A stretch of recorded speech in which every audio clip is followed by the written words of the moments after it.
everything that's happened at Universal Studios Orlando this week, including Mardi Gras opening and all of the things that were leading to it? Well, you're in the right place, for I am Lunu, your weekly Universal news and updates. And before we start, please make sure to leave a like and or subscribe, as it helps my channel out a lot. But let's not keep talking for an intro, and jump right into my first topic.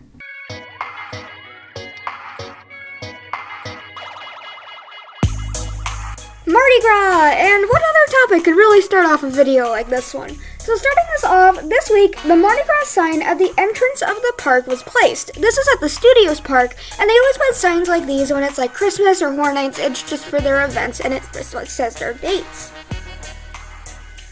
So bigger, on Thursday, an official preview of the Mardi Gras tribute store was released. It showed us a closer look at the 3 rooms. The first room, which is the classic jazz parlor, sells normal Mardi Gras merchandise like hats, shirts, and masks.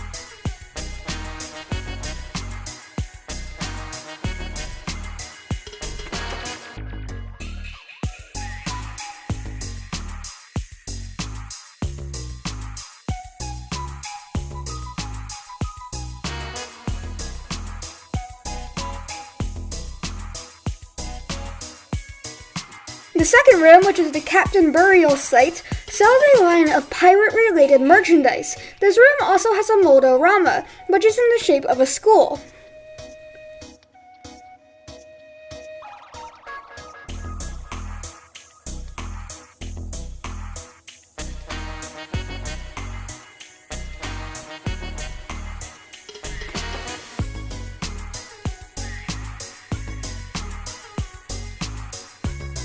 You then pass through a bored hallway into the third room, the treasure room, where the pirate line is continued.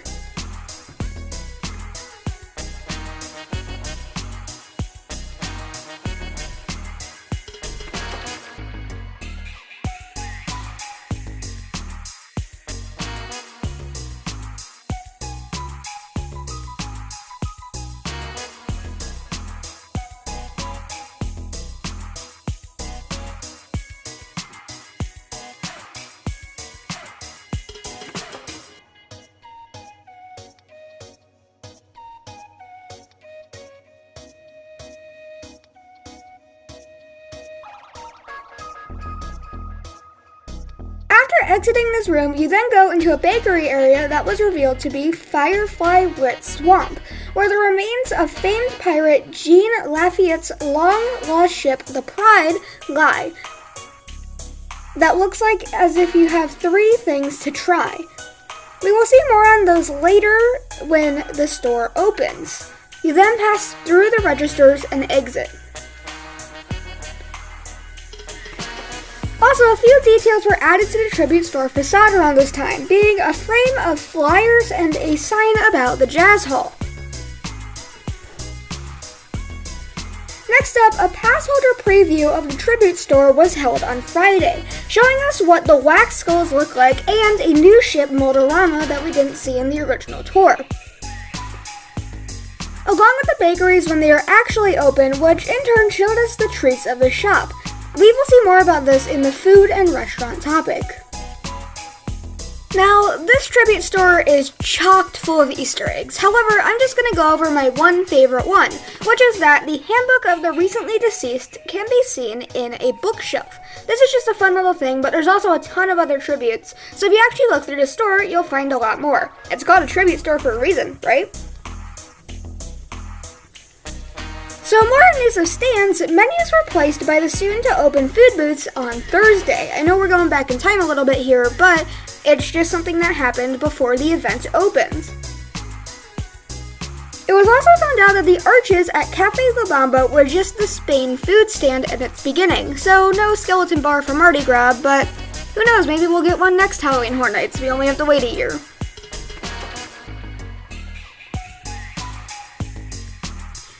Also, for a smaller thing, the Beat Builder show vehicle is decked out in beads for the event.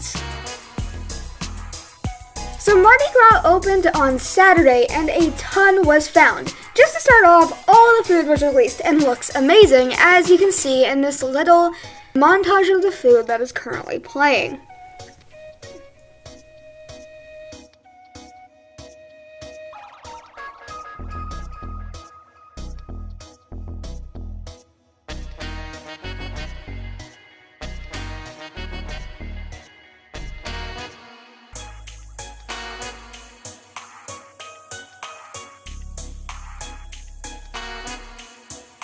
bands were also playing during this time, and they all look amazing. I really like this walking one, but there's also other bands around the parks.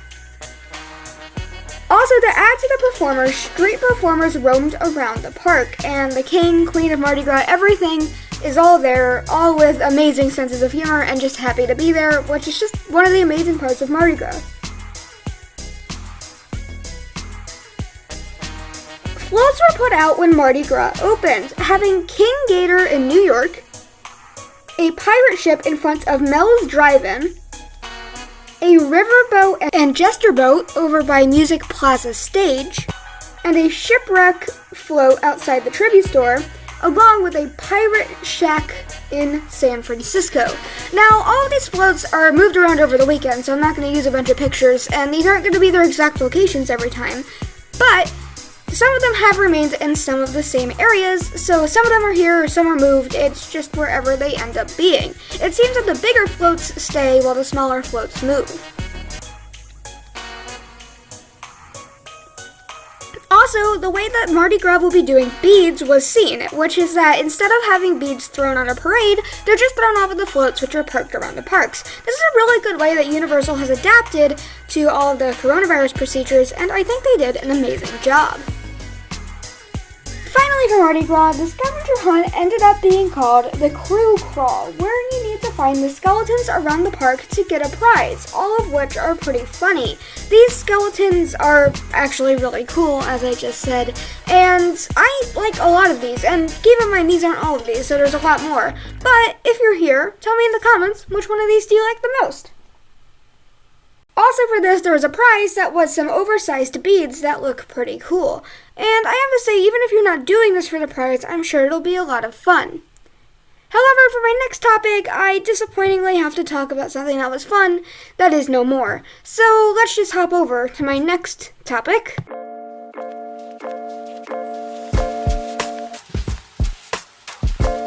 General news, a topic that can take us away from the craziness of the opening of Mardi Gras. So, disappointingly this week, a couple of things closed. The first of these is that A Day in the Park with Barney permanently closed after 25 years of operation.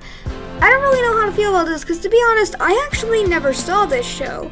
But if people like it, I'm sorry that it is closed. The one thing I am interested to see is what they're going to use this building for. Are they going to use it for HHN? Are they going to use it for another ride? We'll just have to wait and see, but I don't think anything's going to happen soon because of the construction of Epic Universe. So the other closure is that Blue Man Group announced that they would not be reopening their Universal Studios Orlando location. Now I actually saw this one, and I'm disappointed that this one's gone. I actually like this show quite a bit, and I think that it was quite fun. However, obviously because of COVID, they probably couldn't afford to keep the location open because it's a very non-mask friendly area, and they probably couldn't do their shows with quarantine and everything that's happening. However, the Blue Man Group franchise is not gone, and they still are open in other areas, just not Universal Studios Orlando. So also, a new Mardi Gras map was released, and it has no event information. However, this map does not label A Day in the Park with Barney, showing that this closure was obviously foreseen before, hence why it's not on the map now. Also, tons of social distancing markers were placed on the paths at the Studios Park. This is for Mardi Gras because of how many people they knew would be in the parks, but it is something that happened before Mardi Gras happened. Also, plexiglass was added in between the Fast and the Furious ride vehicles. It's pretty much about time that this happened because they've been seating people, I believe, in every row for quite a while, so it's good that they've added this addition to the ride. Also, the Born Stuntacular went back to seating every other row. So, last video I went off about what your opinion is on it. I guess we don't need to worry about that too much because it's seating every other row again. So, yay or nay, however you see it. Also, as a bit of a smaller thing, but still in general news, the plunger from the Hush Up Bomb in Toon Lagoon was removed and replaced by a wooden box. I don't know if this had to do with just they didn't want people touching things or anything along the lines, however, it's no longer there for this photo op. Finally, cinematic celebrations happened again for Mardi Gras! Yay, this show is actually really cool, and I'm happy that they've brought it back. It's already happened before COVID, however, it's great to see it coming back. Instead of things coming back, we can take a look at things that will be coming soon in my next topic.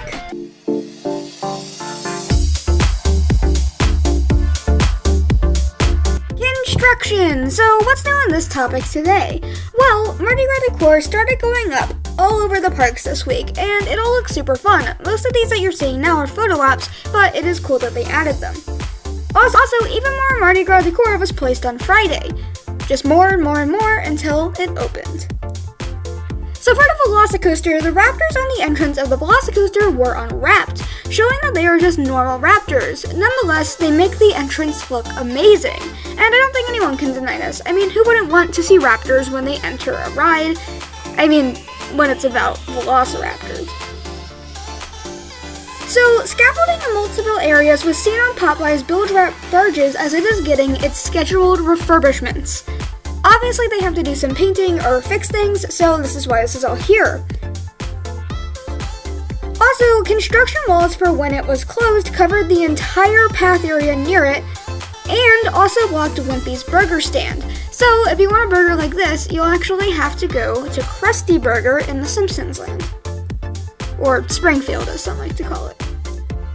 Also in the news of water rides, the Water Blaster at Ripsaw Falls got some new decals. This is nothing huge, but it's always fun to go over things like this. Finally, the smoking area by Transformers that closed last week was turned into a Mardi Gras booth. Now, this is kind of already obvious by the time that this video is out, but it is something that happened. So speaking of food booths, that leads us perfectly into my next topic.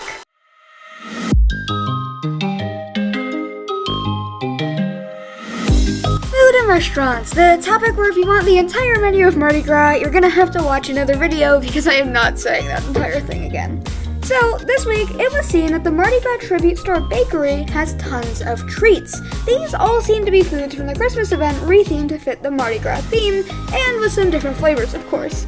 These end up being called the Vegan Brownie Skulls, Mardi Gras Vanilla Cake with Cinnamon Swirl, King Cake, Banana Foster Cheesecake Pop, Moon Pie, Mardi Gras Macaron Donut, Masquerade Cookies, Chocolate Covered Bourbon Pop, Salted Caramel Praline Sandwich, and the Praline Cookie. However, the new addition is Shipwrecked Pirate Skulls, which are skulls which mouths opens and shut on the display platform. These are cool, and they are the fancy thing that was like the beating hearts for Halloween Horror Nights or the lights for Christmas. And I like these a lot because they're supposed to be dead men tell no tales. I love it. Also, finally, Bayo Bites are available in this bakery. So speaking of available, let's look at what's not available to all guests who enter the parks in my next topic.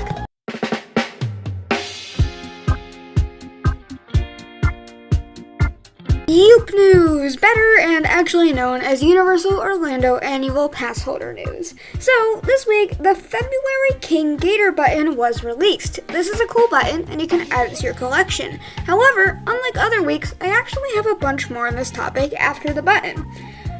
A new UOAP cup was also released. This is a special drink cup that you can use, you can get refills, and this one looks really nice. It was revealed what it was going to be, I think last week, it could have been the week before, but it is here now.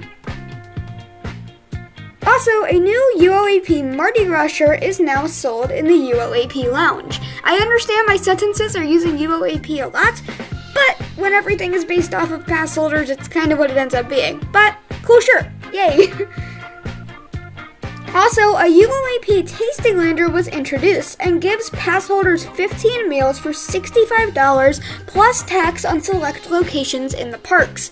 This Tasting Lander is actually a really good deal, as it was figured out that with how much you pay about $4.50 for each meal you get. And some meals cost like $12, but you only pay the $4.50. So, if you spend all the expense one time, just realize you're probably not going to be able to eat away the entire thing in one visit, so you might want to use it over more than one. However, this works in a lot of places around the parks, mostly for Mardi Gras, but that's fun.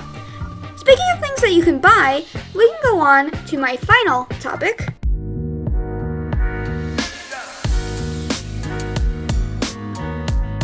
merchandise, and let's just jump into it because this is a surprisingly long topic this week. So the Mardi Gras merchandise was added to the parks, being a variety of cups, tank tops, hoodies, and shirts, pins, keychains, lanyards, socks, license plates, wood arts, hats, beads, pirate shirts, pirate cups, pirate pins, and pirate hoodies. These are two different lines, being the Mardi Gras line and the pirate line, but you can see them all here on your screen right now. Also, it was found that the tribute store sells 6 different Mardi Gras candles. It was also seen that personalized metal wall signs, phone cases, and records can be bought on the screen here, which is just fun and cool. By the way, these records are not functional records, they're just for display. Also, the entire Mardi Gras and Pirates Mardi Gras lines were added to the online store, along with some Harry Potter House mini backpacks, and the new Raptor masks, and a not-so-new golden Harry Potter mask. Also, a new Jurassic Park camo line came out and includes a waist bag, backpack, t-shirt, onesie, and hoodie. You can see them all in here, and honestly, if these come to the online store, I'm going to be buying them because these look pretty cool. Also, a new ET retro lanyard patch is now available. The small things matter, so if you want one of these, you should probably go get one, if you're in the parks, that is. Finally, Blue Man Group merchandise went on sale as they are leaving the parks. This kind of just helps it sink in that they're not actually going to be here, but whatever ends up happening happens. It's just how it's going to end up being. So, if you want this, I would suggest getting it now because this is going to be the cheapest it's ever going to be before it leaves the parks. Boy, was that a long one, and if you're still here, thanks for watching. I really don't expect anybody to watch 17 minutes through an entire video. But if you're here, thanks a lot. I love it. And if you're this far in, you have to have left a subscribe or a like, right? I don't know, you can do whatever you want. You're a legend for making it this far. But let's not rant on and just finish this video because it has taken me forever to make it. And with all that said and done, this is Wunu, signing off.